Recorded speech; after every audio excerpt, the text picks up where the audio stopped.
Hello বন্ধুরা, নতুন নতুন ভালোবাসার গল্প শুনতে আমাদের NS ক্রিয়েশন অফিসিয়ালের সাথেই থাকুন। ধন্যবাদ। প্রাক্তন 3 অক্ষরের একটি শব্দ, অথচ এই একটি শব্দে কত কিছু মিশে থাকে, কত না বলা কথারা মনে পড়ে যায় এই একটি শব্দে। বান্ধবীর বিয়েতে এসে সেই রকমই কিছু সম্মুখীন হতে হলো ভূমিকে। পুরো নাম ভূমিকা রহমান। নামটা বাবা ভীষণ শখ করে রেখেছিলেন। বান্ধবীর বরকে জানতো না ভূমি, জানলে কখনো বিয়েতে আসতো না। এই তো মানুষটা কত হাসি খুশি মুখ করে বসে আছে তার বউয়ের পাশে, যার সাথে কিছু মুহূর্ত আগেই বিবাহ বন্ধনে আবদ্ধ হয়েছে ভূমির প্রাক্তন প্রেমিক পুরুষ শেখ ইমতিয়াজ, পেশায় পুলিশ অফিসার। ভূমির ভাবনার মাঝে ইমতিয়াজের চোখে চোখ পড়ে যায়। তৎক্ষণাৎ থমকে যায় ইমতিয়াজের চোখ, কিন্তু কিছু সেকেন্ড পর আবারও স্বাভাবিকও হয়ে যায়। ভূমি ও ইমতিয়াজের বিচ্ছেদ হয়েছিল খুব সূক্ষ্ম কারণে। তখন ভূমি সবে HSC পরীক্ষা দিয়েছে, অ্যাডমিশন নেওয়ার প্রস্তুতি নিচ্ছে বিভিন্ন কোচিংয়ে। তখনই ইমতিয়াজ তার জীবনে আগমন করে। চোর ভূমির ব্যাগ নিয়ে যাওয়ার সময় ইমতিয়াজের সামনে পড়ে যায়। পুলিশের চাকরিতে সবে জয়েন করা ইমতিয়াজ তখন টকবকেই যুবক। যৌবন উতলে উতলে পড়ছে যেন শরীর থেকে। যুবতীতে পদার্পণ করা ভূমি ভেসে গেল ইমতিয়াজের সেই যৌবনে। সম্পর্কের 2 মাসের মাথায় আর থাকতে না পেরে ইমতিয়াজ বিয়ের কথা বলে, কিন্তু তাতে ভূমি নাকচ করে দেয়। বাবার অনেক স্বপ্ন ভূমিকে নিয়ে, এত তাড়াতাড়ি বিয়ে করা সম্ভব না তার। নারাজ হয়ে ইমতিয়াজ চলে যায়। এরপর থেকেই দূরত্ব বাড়ে। একদিন সম্পর্কটা শেষ হয়ে যায়। আজ 2 বছর পর তারা মুখোমুখি। ইমতিয়াজের বউ নেহা ভূমির ভার্সিটির ক্লাসমেট, সেই সূত্রেই তাদের বন্ধুত্ব হয়েছে।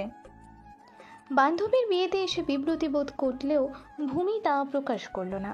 খেয়ে সব কিছুর সাথে মানিয়ে নিয়ে নির্দিষ্ট সময় বিদায় নিয়ে নিজের গন্তব্যে পা বাড়ালো। তখন নেহাকে বরের গাড়িতে তোলা হয়ে গেছে। গেটের বাহিরে দাঁড়িয়ে নিজের স্কুটিতে চেপে বসলো ভূমি। তখনই ইমতিয়াজ তার সামনে এসে দাঁড়ায়। ভনিতা না করেই বলে, ভাবিনি তোমাকে এখানে দেখতে পাবো। নেহার থেকে শুনলাম তুমি তার ক্লাসমেট হও। নেহা যেন কিছু জানতে না পারে প্লিজ, না হলে কষ্ট পাবে। আর হ্যাঁ, তোমার সাথে আমার পূর্বের করা ব্যবহারের জন্য দুঃখিত। আমার জন্য শুধু শুধু তুমি কষ্ট পাচ্ছ। কষ্ট পাচ্ছি? হ্যাঁ, তা নয় তো কি। কষ্ট না পেলে তুমি এতদিন সিঙ্গেল থাকতে? ভূমির ইচ্ছা করলো সামনে দাঁড়ানো পুলিশম্যানকে স্কুটির তলে পিষে ফেলতে। তার ছেলের হাসি ফুটিয়ে বলল, মিস্টার শেখ ইমতিয়াজ, নিজেকে ইম্পর্টেন্স কম দিন। আমি ভূমি, বাবার মেয়ে। বাবার স্বপ্ন পূরণ না করে বিয়ে করব না। আবার বিয়ে করলে বাবার ইচ্ছেতেই করব, তার পছন্দেই করব। আমি আমার জীবনসঙ্গীকে খুব ভালোবাসবো। আর আপনার একটা ধন্যবাদ পাওনা ছিল, সেটা দিয়ে দিচ্ছি। ধন্যবাদ শেখ ইমতিয়াজ। আপনি আমার জীবন থেকে চলে গিয়েছিলেন বলেই আমি অন্ধকার থেকে বের হয়ে আলো চিনতে পেরেছি। স্কুটি স্টার্ট দিয়ে পাশ কাটিয়ে চলে গেল ভূমিকা। শেখ ইমতিয়াজ নামক পুলিশম্যান চেয়ে রইল অন্ধকার রাস্তার দিকে। বুক ফুলিয়ে দীর্ঘশ্বাস ফেলে স্বগতোক্তি করল, হয়তো আমি প্রথম ভুল করেছিলাম ভূমিকা, কিন্তু পরে ঠিকই ভুল বুঝতে পেরেছিলাম। তোমার কাছে যেতে গিয়েও যাইনি। আমি তোমার লাইফে থাকলে তুমি এগিয়ে যেতে পারতে না। দোয়া করি বড় হও, বাবার স্বপ্ন পূরণ করো। আজ তোমাকে খোঁচা দিয়ে কথা বলাটা ইচ্ছাকৃত ছিল, যাতে ভেঙে না পড়ো। আমি জানি তুমি স্ট্রং গার্ল। তোমার মতো ভূমিকা সব বাবার গর্ব হোক। তার ঠিক 7 বছর পর একটি অ্যাওয়ার্ড ফাংশনে আবারও দেখা হয় তাদের। ভূমিকা তখন ট্রফি নিয়ে বাবার হাত ধরে স্টেজে দাঁড়িয়ে। বাংলাদেশের নৌবাহিনীর মেজর ভূমিকা রহমান দুঃসাহসিক সব কেস সমাধান করেছে, সাথে ছিনিয়ে এনেছে একাধিক মিশনে বিজয়। ভূমিকা ইমতিয়াজকে দেখতে পেলেও দ্বিতীয়বার আর তাকায়নি। ইমতিয়াজ চেয়ে চেয়ে দেখছিল একজন নারীকে, একজন দেশরত্নকে। ইমতিয়াজের বুকে ব্যথা করে উঠেছিল। কি অসহ্য বুক ব্যথা তার, যার কোনো নাম নেই, ব্যক্ত করার সংজ্ঞা নেই। গোপন এক বুক ব্যথায় পিষিয়ে যাচ্ছিল তার হৃৎপিণ্ড। সে এক গোপন প্রেমের গোপন ব্যথা, যে প্রেমের নাম হয় না। 2 দিন আগেই একটা মিশন শেষ করে বাড়ি ফিরেছে ভূমিকা। ছুটি নেওয়াটা নিজের উপর নির্ভর করে। পরিবার আছে যেহেতু ছুটি নিয়ে ঘরে ফিরতেই হবে।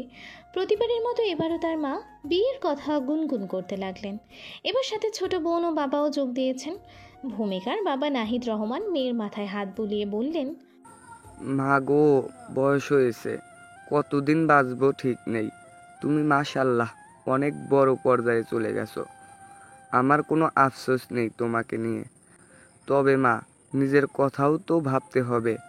বিয়ে হলো জীবনের খুবই গুরুত্বপূর্ণ একটি বিষয়। হঠাৎ করে তোমাকে কারো সাথে জড়িয়ে নিব সেরকমটা ভেবো না। তুমি বড় হয়েছো, দেশের কাজ করছো, ভালো মন্দ সবই বুঝো। তোমার কোনো তোমার কোনো পছন্দ থাকলে বলতে পারো, আমাদের আপত্তি থাকবে না। কিন্তু তোমাকে বিয়ে করতে হবে মা। তোমার ছোট বোন আছে, তারও বিয়ে দিতে হবে একদিন।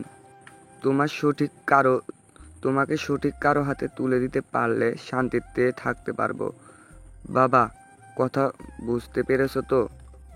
ভূমিকা কিছুক্ষণ ভেবে বলল, বিয়ে অবশ্যই গুরুত্বপূর্ণ একটা বিষয় বাবা। আমার কোনো পছন্দ নেই। তোমরা যাকে পছন্দ করবে আমি তাকেই বিয়ে করব। তবে আমার বিয়ে শব্দটাতে অনেক ভয় বাবা। আমি ঠিক জানি না আমার কেন এত ভয় করে। নাহিদ সাহেব হেসে বললেন, ভয় করবেই বা। নতুন কেউ জীবনে আসবে। সে কেমন হবে, ভালো নাকি মন্দ, তোমাকে সম্মান করবে কিনা সেটাও চিন্তার বিষয়। তবে মা, তুমি যেহেতু তোমার মা বাবার উপর সব ছেড়ে দিচ্ছ, তোমার বাবা ইনশাল্লাহ তোমার জন্য বেস্ট কেউ খুঁজে বের করবে। বাকিটা আল্লাহ ভরসা। ভূমিকা উঠে নিজের রুমে চলে গেল। চারিদিক ধীরে ধীরে অন্ধকারে ঢেকে যাচ্ছে। নিজ মনে ভূমিকা ভেবে চলেছে নিজের জীবন নিয়ে। চাপা স্বভাবের কারণে কখনো এত বন্ধুর মতো সম্পর্ক হলেও বাবাকে নিজের এক সময়ের প্রেমের কথা বলতে পারেনি ভূমি। অবশ্য না বলেই ভালো করেছে, বললে বাবা দুঃখ পেত হয়তো। ভূমিকার ট্রাউজারের পকেট থেকে মুঠোফোন বেজে উঠল।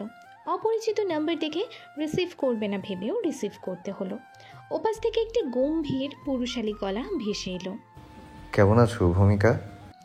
ভূমিকার চিনতে ভুল হলো না, হেসে বলল, হঠাৎ স্মরণ করলেন যে? ইমতিয়াজের দীর্ঘশ্বাসের শব্দ কানে এলো, সাথে কিছু কথা। তোমাকে আমি প্রতি মুহূর্তে স্মরণ না করলেও নির্জন প্রহরে অনিচ্ছাকৃতভাবে স্মরণ করে ফেলি। আমার মস্তিষ্ক তোমাকে মনে করতে চায় না, কিন্তু মন বারবার তোমাকে মনে করতে চায়। তুমি ভালো আছো তো ভূমিকা? ভূমিকা কিঞ্চিত হেসে বলল, আমাকে আপনার মনে করা উচিত নয় অফিসার। আমি অনেক ভালো থাকি। শীঘ্রই নতুন কারো জীবনে জড়াতে চলেছি, দোয়া করবেন। ইমতিয়াজের চোখ জ্বলে উঠল, কণ্ঠে স্বাভাবিক করেই বলল, আমার ছেলে তোমার খুব বড় ফ্যান ভূমিকা। সে নাকি তোমার মতো হতে চায়। নেহা তোমার খুব প্রশংসা করে ওর কাছে। বেশ তো, নিয়েই আসবেন না হয়।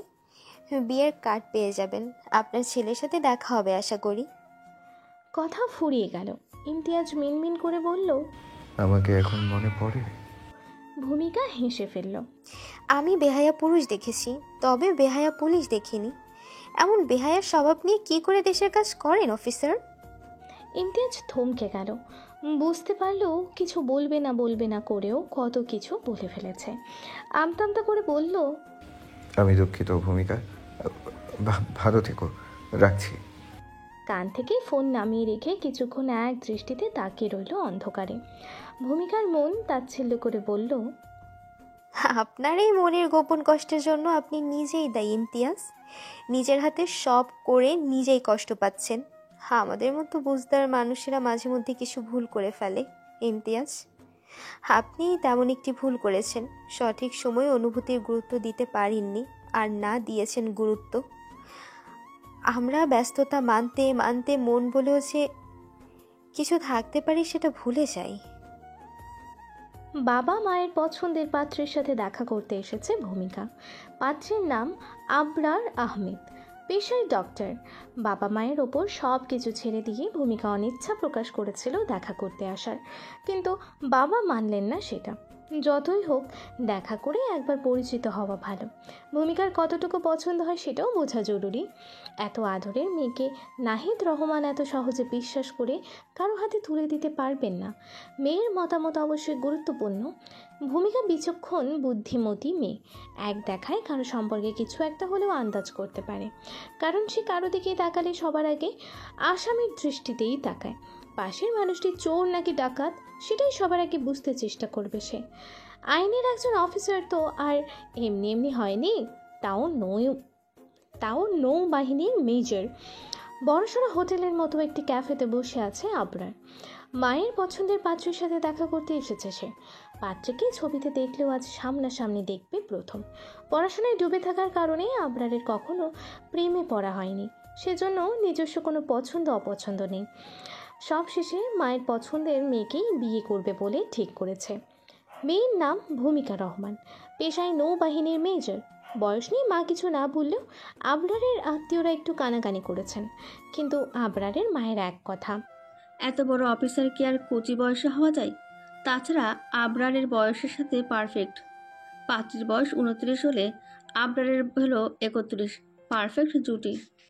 মায়ের বলা পারফেক্ট পাত্রীর সাথে দেখা করতে এসে মহা বিরক্ত আবরার। একজন মেজর কি এমন সময় জ্ঞানহীন হয়? পাক্কা 30 মিনিট অলরেডি পেরিয়ে গেছে, কিন্তু মায়ের পছন্দের পাত্রীর কোনো দেখাই নেই। কিছু মুহূর্ত পর একজনকে আবরারের দিকে এগিয়ে আসতে দেখা গেল। লম্বা শরীরের রমণী, শাড়ি পরে হেঁটে আসছেন আস্তে আস্তে করে। শাড়ি পরিহিতা রমণীটি আবরারের সামনে দাঁড়িয়ে কোনো রকম জড়তা ছাড়াই বলল, আবরার আহমেদ। আবরার উঠে দাঁড়ালো। কিছু সেকেন্ড পর্যবেক্ষণ করে বুঝলো সামনের রমণী শাড়ি পরায় অপরিপক্ক, অর্থাৎ সে শাড়ি পরতে অভ্যস্ত না। বসুন মিস ভূমিকা। ভূমিকা সামনাসামনি চেয়ার টেনে বসলো। আবরার কিঞ্চিত হাসি ফুটিয়ে বলল, আসতে কোনো সমস্যা হয়নি তো? ভূমিকার মুখে এবার একটু উদ্বিগ্নতা দেখা গেল। অ্যাকচুয়ালি মিস্টার আবরার, আমি আসার সময় একটা প্রবলেমে পড়েছিলাম, সেজন্য লেট হয়েছে। আপনি হয়তো আমাকে সময় জ্ঞানহীন ভাবতে পারেন, বাট আমি সব সময় মেনটেন করে চলি। আবরার তড়িৎ গতিতে বলল, অবশ্যই না, প্রবলেম হতেই পারে মিস। ভূমিকা কিঞ্চিত হেসে মাথা নাড়ালো। আবরার মনে মনে বলল, মুখে অন্য কিছু বললেও আমি সত্যি আপনার বলা কথাটি ভেবেছি মিস ভূমিকা, কিন্তু সেটা আপনাকে বলা যাবে না। মিস্টার আবরার আহমেদ। আবরার তড়িৎ গতিতে বলল, আপনি আমাকে আপনার বলে ডাকতে পারেন, সম্পূর্ণ নাম সম্বোধন করতে হবে না।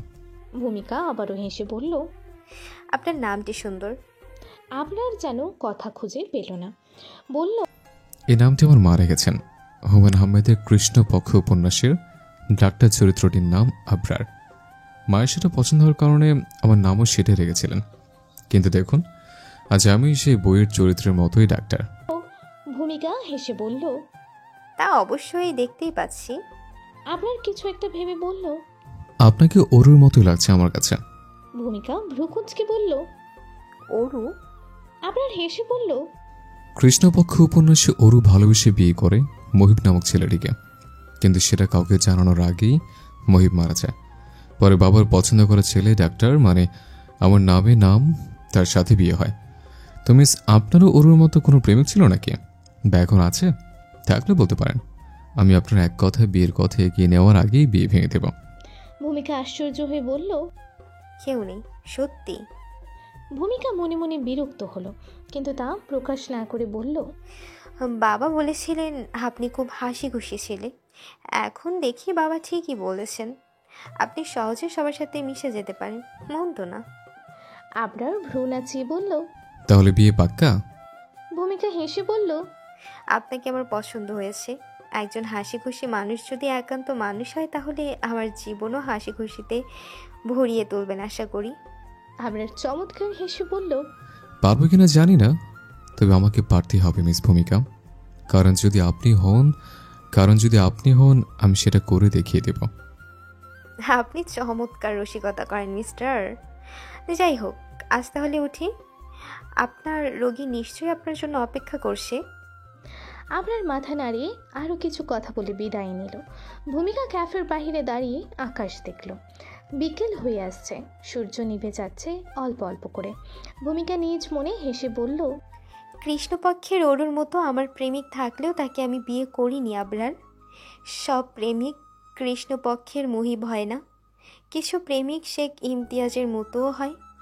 স্বার্থপর প্রেমিকের সাথে মুহিবের কখনো তুলনা হবে না।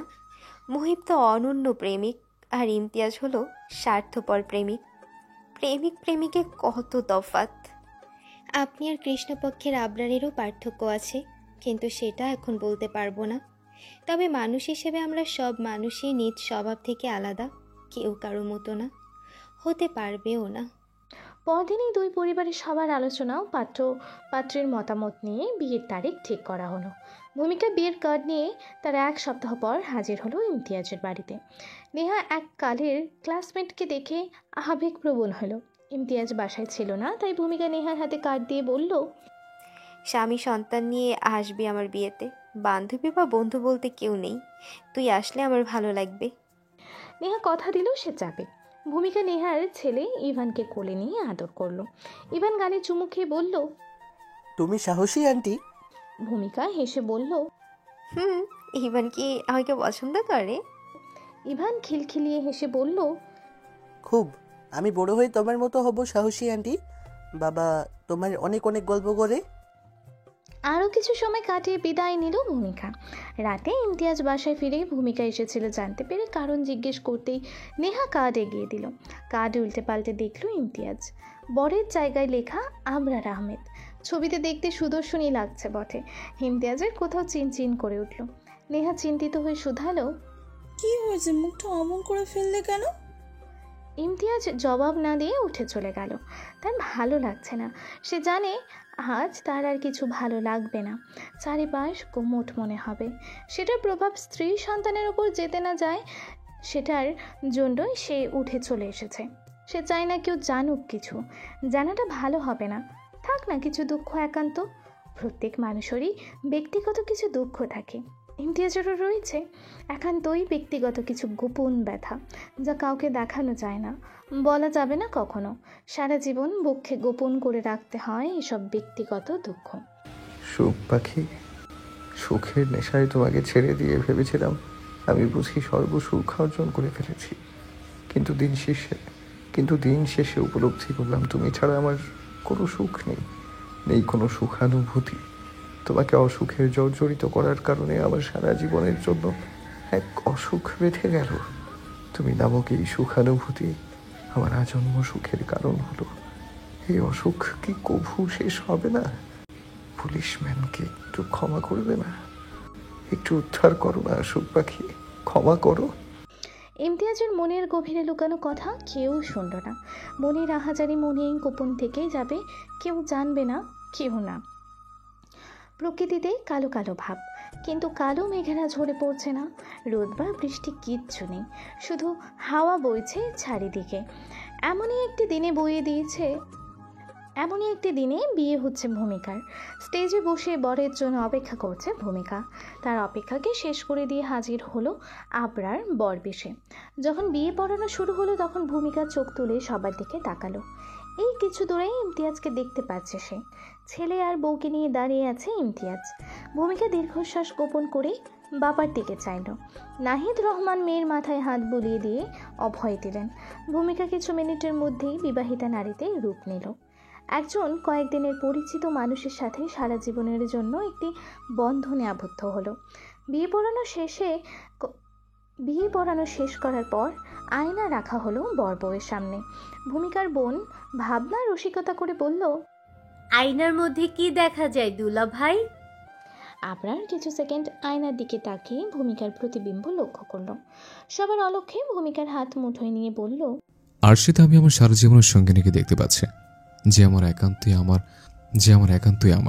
আমার স্ত্রী ভূমিকা। উত্তরটা পছন্দ হলো না তেমন ভাবনার। ঠোঁট উল্টিয়ে বলল, একটু রোমান্টিক ভাবে বললেন না কেন দুলা ভাই? সুন্দর একটা নাম দিতে পারতেন আপনার বইয়ের। আবরার হেসে বলল, তার নতুন করে কোনো নাম দেওয়ার দরকার নেই। ভূমিকে মেদিনীতে জন্ম নেওয়া শত সহস্র সুবাসিনী ফুলের থেকে সুন্দর একটি নাম, তাকে আমি ভালোবাসি ভূমিকা বলেই ডাকবো। ভাবনা হেসে মাথা নাড়িয়ে ভূমিকাকে প্রশ্ন করল, আয়নার মধ্যে কি দেখতে পাচ্ছিস আপু? ভূমিকা কিঞ্চিত হেসে বলল, সুখ অনুভূতিময় একজন পুরুষ, যে আমার মন খারাপ হুট করে ভালো করার ক্ষমতা রাখে। সবার মধ্যে এবার হাসি তামাশা হলো। ভূমিকার উত্তর পছন্দ হয়েছে তাদের। কিছু দূরে দাঁড়ানো ইমতিয়াজ সবার আড়ালে চোখে একবার হাত বুলিয়ে নিল। চোখ দিয়ে সকাল থেকে কারণ ছাড়াই পানি গড়িয়ে পড়ছে। বেহায়া যোগ্য থাকার। বিয়ে বাড়ি থেকে বিদায় নিল সবাই। ভূমিকা নতুন জীবনের দিকে পা বাড়ালো। বউ নিয়ে বাড়ি পৌঁছালো আবরার। কাজিন ও বন্ধুরা মিলে তাদের জন্য ঘরও সাজিয়েছে। রাত 12টার দিকে সকল নিয়ম শেষ করে ঘরে প্রবেশ করে আবরার। ভূমিকা তখন খাটে বসে আছে পা গুটিয়ে। আবরারকে দেখেই মুখে সালাম দিল। আবরার সালামের উত্তর দিয়ে ভূমিকার সামনে বসলো।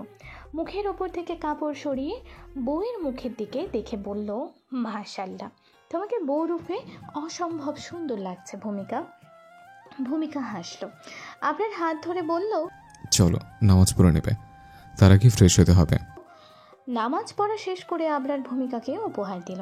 একটি বেলি চেইন কোমরের ওপরের দিকে পরিয়ে দিয়ে চমৎকার হেসে বলল, আপনার অঙ্গে মিশে যেতে পেরে চেনটা হয়তো ধন্য হয়েছে, কিন্তু আমার হিংসা হচ্ছে ম্যাডাম।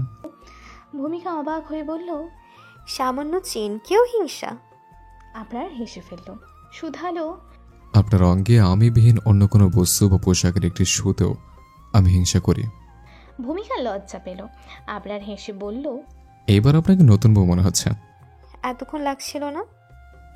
এতক্ষণ বউ লাগছিল, কিন্তু এবার নতুন বউ লাগছে, কারণ আপনি নতুনদের মতো লজ্জা পাচ্ছেন। বারান্দায় পাশাপাশি দাঁড়িয়ে কফি খাওয়া হলো। হাতে হাত রেখে দীর্ঘ আলাপ হলো। আকাশের মিটমিট করা তারাগুলো কিঞ্চিত আলো বাড়িয়ে দিল যেন। রাতের শেষ প্রহরে এসে ঘুম ঘুম পেল ভূমিকার।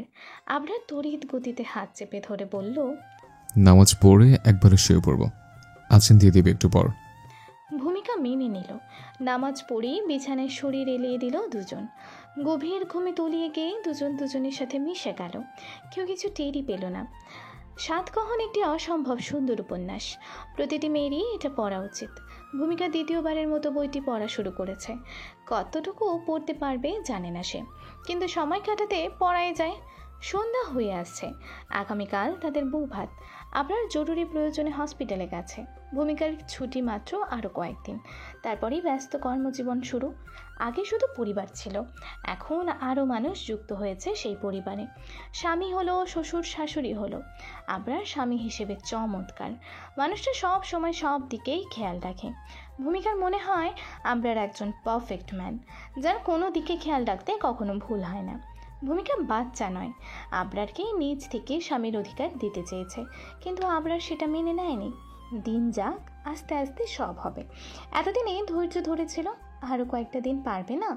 এতদিন বউ ছিল না, এখন বউ আছে। ভূমিকা যুক্তি দিয়েছিল। আবরার সব সময়ের মতো চমৎকার করে হেসে বলেছিল, তোমাকে তো বেশি সময় দিচ্ছি না বউ, তুমি কাজে ফিরে যাওয়ার আগে আমি তোমাকে সম্পূর্ণ আমার করে নেব। ভূমিকা লজ্জা পেলেও তা প্রকাশ করেনি। মানুষটা তাকে ইচ্ছে করে লজ্জায় ফেলতে চায়। ভূমিকার ভাবনার অবসান কাটিয়ে মুঠো ফোন বেজে উঠল। স্ক্রিনে তাকিয়ে ভূমিকা হেসে ফেলল। শেখ ইমতিয়াজ কল দিয়েছেন। শরীরটা কেমন করছিল ইমতিয়াজের। গতকাল থেকেই শরীর ভালো না। তীব্র অশান্তিতে সারা রাত ঘুমোতেও পারেনি। অফিসে কিছু সময় কাটিয়ে বাসায় চলে এসেছে, কিন্তু অশান্তি কমল না। কোনো কিছু না করতে পেরে ভূমিকাকে কল দিয়ে বসলো। তার একটু শান্তি লাগবে। কেমন আছো ভূমিকা? ভালো আছি, আপনিও নিশ্চয় ভালো আছেন। ইমতিয়াজ থমকে গেল। মেয়েটার গলা স্বরে কেমন কিশোরদের মতো ছটফটে ভাব এসেছে। এটা কি বিয়ে হওয়ার কারণে? একদিনে কেমন বদলে গেছো তুমি। ভূমিকা হেসে বলল, আগেরকার দিনের মানুষেরা বলতেন বিয়ে হলে সব মেয়েদের মধ্যেই চেঞ্জ আসে। ইমতিয়াজ জবাব দিল, তোমার বর কোথায়? সে হসপিটালে। বিয়ের প্রথম দিনে? প্রথম হোক বা দ্বিতীয়, সে অবশ্যই অতি দরকারি গিয়েছে। আপনি কোনো প্রয়োজনে ফোন করেছেন? এমনি ফোন করা যাবে না? এমনি এমনি তো কেউ ফোন করে না, নিশ্চয়ই কোনো দরকার, সেজন্য করেছেন। তাই ভনিতা বাদ দিয়ে আপনার দরকারি কথাটাই বলুন। আমি ভালো নেই ভূমিকা। ভূমিকা বিস্মিত হয়ে কথা বলতে ভুলে গেল। এর পরিবর্তে কি বলা উচিত ভেবে পাচ্ছে না সে। উপাস থেকে ইমতিয়াজ আবারও বলল, আমি সত্যি ভালো নেই ভূমিকা। ভূমিকা নিজেকে ঠিক করে নির্লিপ্ত ভাব নিয়ে বলল, কেন? ইমতিয়াজ উত্তেজিত হয়ে বলল, তোমাকে ঠকিয়ে আমি কখনো ভালো থাকিনি ভূমিকা। আমি ভালো থাকার অভিনয় করে গেছি এতদিন। একটু ভালো থাকার আশায় আমার এত এত ত্যাগ, কিন্তু আমি ভালো থাকতে পারিনি ভূমিকা। তাতে আমি কি করতে পারি? একটু ভালোবাসো না ভূমিকা, জাস্ট একটু। ওই যে আগে আমি রাগ করলে ঠোঁটে ঠোঁট ডুবিয়ে। থামুন মিস্টার, এসব নিজের বউকে বলুন। নির্লজ্জের মতো অন্যের বউকে বলতে আসবেন না। নাকি ঘরের বউ দিয়ে চাহিদা মেটে না? ইমতিয়াজ নিশ্চুপ হয়ে গেল। ভূমিকা কঠিন স্বরে বলল, পরের বার আমাকে কখনো ফোন দিবেন না। এসব উত্তেজনা নিজের বউকে দেখান, অন্যের বউকে দেখিয়ে নিজের চরিত্রের পরিচয় দেবেন না। সেটা নিশ্চয়ই সুখকর হবে না। ভূমিকা কল কেটে দিল। ইমতিয়াজ থমকে কিছুক্ষণ একইভাবে বসে রইল। নেহা গিয়েছে বাবার বাসায়, আজ আর আসবে না। ইমতিয়াজকে সেখানে যেতে ফোন করেছিল, কিন্তু ইমতিয়াজ কাজ আছে বলে থেকে গিয়েছে। শূন্য বাড়িতে ইমতিয়াজের বড্ড একা অনুভব হলো। সে চারিদিকে চাতক পাখির মতো তাকিয়ে হাহাকার করলো। এত হাহাকার সারা জীবনেও শেষ হবে না। ভূমিকা, তুমি আমার মায়ের চেয়েও নিষ্ঠুর। মা তো জন্ম দিয়ে চলে গেছিল, তুমি ভালোবাসতে শিখিয়ে হারিয়ে গেলে। না না, আমি তোমাকে হারিয়ে ফেলেছি। ভূমিকা, তুমি ফিরে আসো। আমি কান ধরছি, আর কখনো তোমাকে কষ্ট দেব না, কখনো না। ইমতিয়াজ হাহাকার নিয়ে চোখ বন্ধ করলো। নির্জন বাড়িতেই তার কষ্ট কমাতে কেউ এগিয়ে আসলো না। গভীর রাত, সুখানুভূতিতে মূর্ছা যাচ্ছে ভূমিকা। এমন অনুভূতির সাথে প্রথম পরিচয় ভূমিকা ও আবরারের। দীর্ঘ বছর ধরে পুরুষ হৃদয়ে জমিয়ে রাখা সকল ভালোবাসা, আবেগ, অনুভূতি ভূমিকার মধ্যে ঢেলে দিচ্ছে আবরার। ভূমিকা একসময় সহ্য করতে না পেরে অত্যাধিক জোরে মা গো বলে কেঁদে উঠল। আবরার তৎক্ষণাৎ নিজের সাথে জড়িয়ে নিয়ে বুকে মাথা চেপে ধরল। মাথায় হাত বলিয়ে দিতে দিতে বলল, দেরিতে বিয়ে করে তেমন হচ্ছে, যদি আরো আগে বিয়ে করতে এত কষ্ট পেতে না। ভূমিকা লজ্জায় ব্যথা ভুলে গেল। অসভ্য ডাক্তার শিহরিত হয়ে আবরারকে আঁকড়ে ধরল। আবরার আবেশিত হয়ে আবারও সুখ সুখ অনুভূতিতে ভেসে যেতে লাগলো স্ত্রীকে নিয়ে। ফজরের নামাজ পড়ে কিছুক্ষণ ঘুমিয়ে নিল দুজন। আবরার তাড়াতাড়ি উঠে গেল। রেডি হয়ে হসপিটালে যাওয়ার আগে বালিশের পাশে চিরকুট রেখে গেল। বউয়ের কপালে দীর্ঘ চুমু খেয়েই হসপিটালের উদ্দেশ্যে রওনা হলো। ঘুমন্ত ভূমিকা কেঁপে উঠে আবারও ঘুমে তলিয়ে গেল। ভূমিকার ঘুম ভাঙলো বেলা 11টায়। এত বেলা পর্যন্ত ঘুমিয়েছে, অথচ কেউ তাকে ডাকলো না। আশ্চর্য হয়ে ভূমিকা ঘর থেকে বের হতে চাইল, কিন্তু তার আগে নজরে পড়ল আবরারে রেখে যাওয়া চিরকুট। ভূমিকা সেটা হাতে তুলে নিয়ে চোখ বুলালো। সারা রাত অনেক কষ্ট দিয়েছে, এবার মন প্রাণ ভরে ঘুমাও, কেউ তোমাকে ডিস্টার্ব করবে না। আমি সবাইকে বলেছি তোমার শরীর খারাপ, যাতে কেউ ডাকাডাকি না করে। ঘুম ভেঙে গেলে ফ্রেশ হয়ে আগে নাস্তা করে নেবে, কিছুক্ষণ হাঁটাহাঁটি করবে, দেখবি শরীর ফিট হয়ে যাবে। চিরকুট রেখে ভূমিকা আবরারের কথা মতো সব করে নিল। কিছুক্ষণ হাঁটাহাঁটি করে সময় কাটাতে উপন্যাসের বই নিয়ে বসলো। তৎক্ষণাৎ আবরার কল দিল। কিছুক্ষণ কথা বলে রেখে দিল ভূমিকা। আবরারও উপন্যাসে মগ্ন হতে চেষ্টা করলো। রাত 11টার দিকে বাসায় ফিরে ইমতিয়াজ। নেহা টেবিলে খাবার নিয়ে বসে আছে। স্বামীর অপেক্ষায় বসে থাকতে থাকতে ঘুম পেয়ে গেছিল নেহার। ইমতিয়াজকে ফ্রেশ হতে বলে খাবার গরম করলো। দুজন খেয়ে রুমে ঢুকলো ঘুমানোর জন্য। ইভান এখন আলাদা ঘরে ঘুমায়। নেহা বিছানায় বসে স্বামীর কার্যকলাপ দেখতে লাগলো। আজকাল ইমতিয়াজ অনেক ব্যস্ত থাকে, এড়িয়ে চলে নেহাকে। এড়িয়ে চলার মানে নেহা ধরতে পারছে না সে কিছু করেছে বলেও মনে করতে পারেনি। আজ জিজ্ঞেস করবে বলে ঠিক করেছে। ভাবনা অনুযায়ী নেহা উদ্বিগ্ন হয়ে বলল, তুমি কি আমার কোনো কথাতে কষ্ট পেয়েছো, বা আমি কি তোমাকে কিছু বলেছি যেটাতে তুমি হার্ট হয়েছো? হঠাৎ এমন প্রশ্নে ইমতিয়াজ কিছুক্ষণ ফ্যাল করে তাকিয়ে রইল। অনেক ভেবেও কিছু পেয়ে বলল না। কই না তো, হঠাৎ এসব কথা জিজ্ঞেস করছো যে? নেহা শাড়ি হাতে পেঁচাতে পেঁচাতে বলল, আজকাল তুমি আমাকে সময় দিচ্ছ না, ঠিক করে কথা বলছো না, কেমন যেন এড়িয়ে চলছো। বিস্মিত হয়ে কিছুক্ষণ তাকিয়ে রইল ইমতিয়াজ। কয়েকদিনের কর্মকাণ্ডও মনে করল। সত্যিই তাই, এই কয়েকদিনে ইচ্ছে করে হোক বা অনিচ্ছায় সে নেহাকে অ্যাভয়েড করে গেছে। ইমতিয়াজ নিজের মনের ওপর বিরক্ত হলো। নেহা কোনো দোষ করেনি, শুধু শুধু সে কেন তার বাচ্চার মাকে কষ্ট দিচ্ছে? এটা তো অন্যায়। নেহা অনেক ভালো একজন মেয়ে, তার থেকে বড় কথা অনেক ভালো একজন স্ত্রী। ইমতিয়াজ অনুতপ্ত হলো। সব কাজ সব ব্যস্ততা ভুলে গেল যেন। জড়িয়ে ধরলো নেহাকে। নেহা অবাক হয়ে বলল, তুমি না কাজ করছিলে, কি হলো হঠাৎ? ইমতিয়াজ নিয়ন্ত্রণহীন হলো। গভীর করে জড়িয়ে ধরলো, বলল, আমি তোমাকে ভালোবাসতে চাই নেহা, অনেক ভালোবাসতে চাই। যতটা ভালোবাসলে তুমি ছাড়া অন্য কেউ আমার মস্তিষ্কে বিচরণ করতে পারবে না। সবসময় তুমি মন মস্তিষ্কে ঘুরে বেড়াবে, আর কেউ না। নেহা ইমতিয়াজের কথাগুলোর মানে বুঝলো না। সে এটাই বুঝে নিল ইমতিয়াজ তাকে গভীর করে কাছে পেতে চাইছে। ভাবনা অনুযায়ী নেহা জড়িয়ে ধরা অবস্থায় ইমতিয়াজের টি শার্টে হাত দিল। একটানে খুলে ছুঁড়ে ফেলে দিল ঘরের এক কোনায়। ইমতিয়াজের বুকে হাত বুলিয়ে বলল, কতদিন তোমাকে গভীর করে কাছে পাচ্ছি না বলো তো? সারাদিন শুধু কাজ আর কাজ। আমার কথা তো আর মনে পড়ে না, পুরনো হয়ে গেছি তো। ইমতিয়াজের পুরুষ মন উন্মাদিত হলো। একটানে নেহাকে নিজের সাথে জড়িয়ে নিল।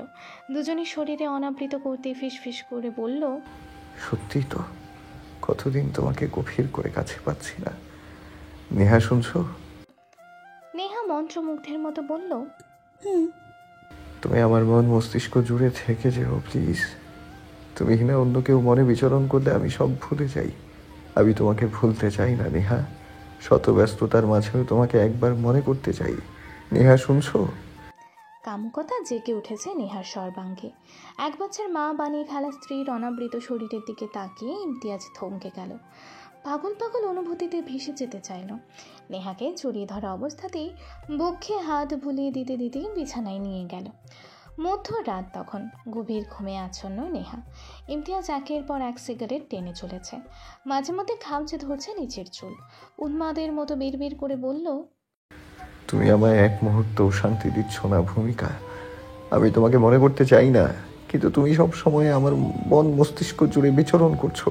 এ কেমন অবিচার ভূমিকা? তুমি স্বামীর সাথে সুখে সংসার করছো, আর আমি স্ত্রী সন্তানের দিকে তাকিয়ে দিন পার করলেও একান্তে বসে থাকলে তোমাকে মনে পড়ে যায়। আমি তো তোমাকে মনে করি না ভূমিকা, আমার পাপী মস্তিষ্ক তোমাকে মনে করে। ভালোবাসা এত কষ্ট কেন ভূমিকা? আমি কষ্ট পেলে তুমি কেন সমান কষ্ট পাচ্ছ না ভূমিকা? আমি কেন? বছরের পর বছর পেরিয়ে গেল। ইভান বউ নিতে এসেছে বরযাত্রী নিয়ে। সেই ছোট্ট ইভান সেনাবাহিনীর একজন দক্ষ সৈনিক। গাড়ি থেকে নেমে দাঁড়াতেই পেছনের গাড়ি থেকে নেমে ছেলের পাশে এসে দাঁড়ালো ইমতিয়াজ। কাঁধে হাত রেখে বলল, চলো বাবা। একমাত্র মেয়ের বিয়ে আজ। ভূমিকা ভীষণ ব্যস্ত, এদিকে অধিক সামলাতে হচ্ছে তাকে। মেয়ের পাশে একটু বসার সময়ও পাচ্ছে না। সবার ছোটাছুটির মধ্যে ভূমিকার কানে ভেসে এলো, বর এসেছে, বর এসেছে। ভূমিকা মেয়ের রুমে গেল। আশিকে রুমে না পেয়ে চিন্তিত হলো একটু। তৎক্ষণাৎ চঞ্চল মেয়েটার সব কাণ্ডের কথা মনে পড়ল। ভাবনা অনুযায়ী ছাদে গিয়ে দেখতে পেল তার একমাত্র কন্যা উঁকি দিয়ে বর দেখার চেষ্টা করছেন।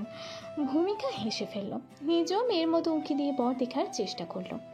ভূমিকার চোখে ভেসে উঠল গুরু গম্ভীর এক পুরুষের মুখশ্রী।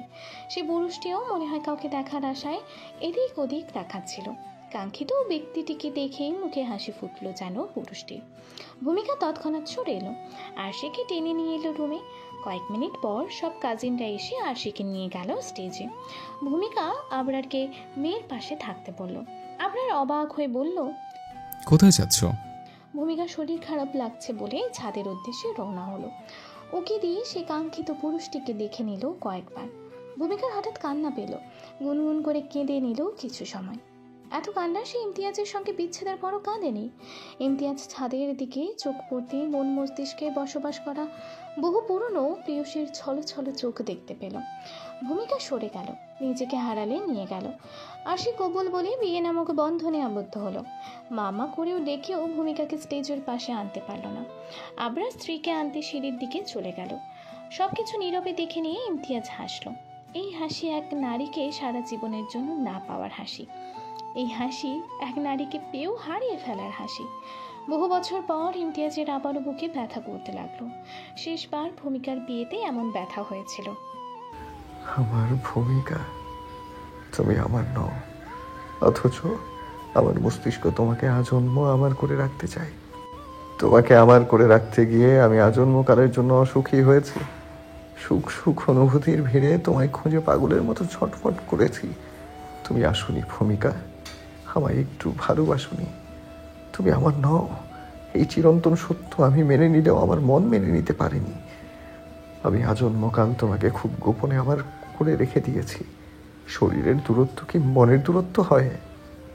তুমি চোখের আড়ালে যতই রও, সারা জীবন ঠিকই মনে থেকে গেছিলে। আজও আছো, সারা জীবন এভাবেই থেকেছ কেমন? শেখ ইমতিয়াজ।